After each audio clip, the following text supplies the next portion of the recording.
ஃப்ரெண்ட்ஹுட்ஸ் மக்களுக்கு வணக்கம். நம்ம ஃப்ரெண்ட்ஹுட்ஸ் டிவில மக்களுக்கு ஒரு பிரச்சனை அப்படின்னா முதல்ல நம்மளோட டீம் தான் அதை மக்களுக்கு தெரியப்படுத்துவோம். ஸோ அந்த வகையில நீங்க இதுக்கு முன்னாடி நிறைய வீடியோஸ் பார்த்திருப்பீங்க.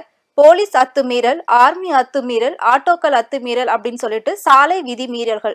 ஸோ இந்த மாதிரி விதிமீறல்கள், அத்துமீறல்கள் நிறைய வீடியோஸ் நம்ம ஃப்ரெண்ட்ஹுட்ஸ் டிவில போட்டிருக்கோம்.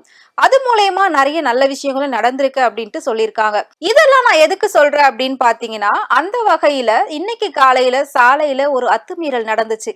அது என்னன்னு தானே கேக்குறீங்க. ஃபர்ஸ்ட் இந்த வீடியோவை நீங்களே பார்த்துட்டு வாங்க, உங்களுக்கே புரியும்.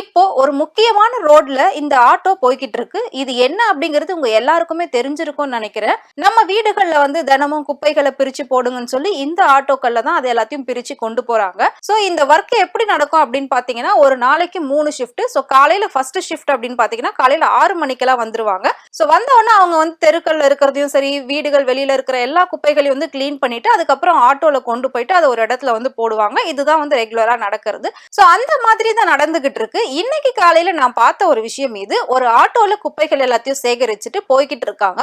போய்கிட்டு இருக்கப்போ அந்த ஆட்டோ ரிப்பேர் ஆகி நின்னுடுது. நின்னு அந்த ஆட்டோவை பின்னாடி இன்னொரு ஆட்டோ டோ பண்ணி கொண்டு போறாங்க.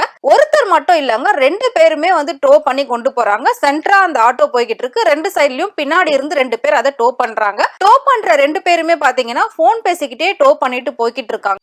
நான் ஆல்ரெடி சொன்ன மாதிரி அது காலையில ரொம்பவே பரபரப்பா இயங்கக்கூடிய ஒரு சாலை அப்படின்னு சொல்லலாம். ஏன் அப்படின்னா அங்க ஸ்கூல் இருக்கு, நிறைய கடைகள் இருக்கு, நிறைய பேர் அந்த ரோட்டை கிராஸ் பண்ணி எல்லாம் போவாங்க.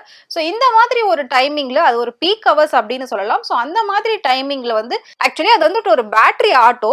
ஒன்னு அவங்க ஃபர்ஸ்ட் காலையில அந்த ஆட்டோவை எடுக்கும் போதே எல்லாத்தையும் சரி பார்த்திருக்கணும். அப்படி இல்லை அப்படின்னா அந்த ஆட்டோவை ஓரமா நிறுத்திட்டு அதுக்கப்புறம் அதை சரி பண்ணியாத கொண்டு போயிருக்கணும். ஆனா இதெல்லாம் பண்ணாம அவங்க அந்த ஆட்டோவை வச்சு இப்படி பின்னாடி டோ பண்ணிட்டு போறது, அதுவும் அந்த பீக் ஹவர்ஸ்ல டோ பண்ணிட்டு மக்களுக்கு இடையூறு செய்யற மாதிரி போறது அப்படிங்கிறது ரொம்பவே ஆபத்தான ஒரு விஷயம் அப்படின்னு தான் சொல்லணும்.